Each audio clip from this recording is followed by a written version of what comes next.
எம்ஜிஆர் திராவிட அரசியலின் மக்கள் திலகம். தமிழக அரசியலில் ஒரு சகாப்தமாக திகழ்ந்த எம்ஜி ராமச்சந்திரன். எம்ஜிஆர் தொடக்கத்தில் காங்கிரஸில் இருந்து பின்னர் திராவிட முன்னேற்றக் கழகத்தில் திமுக இணைந்து அக்கட்சியின் முக்கிய பிரச்சாரகராகவும் சட்டமன்ற உறுப்பினராகவும் முத்திரை பதித்தார். 1972 திமுக தலைமையுடன் ஏற்பட்ட கருத்து வேறுபாடு மற்றும் ஊழல் புகார்கள் காரணமாக அக்கட்சியிலிருந்து விலகி அனைத்திந்திய அண்ணா திராவிட முன்னேற்றக் கழகத்தை அதிமுக நிறுவினார். தனது அசாத்தியமான திரைப்பட புகழை மக்கள் செல்வாக்காக மாற்றிய அவர் 1977 முதன்முறையாக தமிழக முதலமைச்சராக பொறுப்பேற்றார்.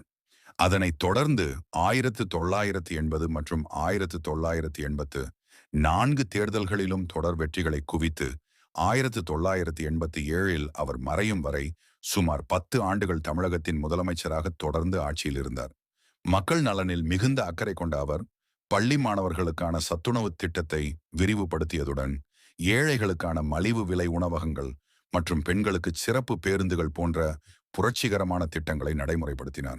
புரட்சி தலைவர் என்று மக்களால் அன்போடு அழைக்கப்பட்ட எம்ஜிஆர் தமிழகத்தில் அதிமுகவின் அடித்தளத்தை வலுவாக அமைத்ததுடன் திராவிட அரசியலில் ஒரு தனித்துவமான அத்தியாயத்தை படைத்தார்.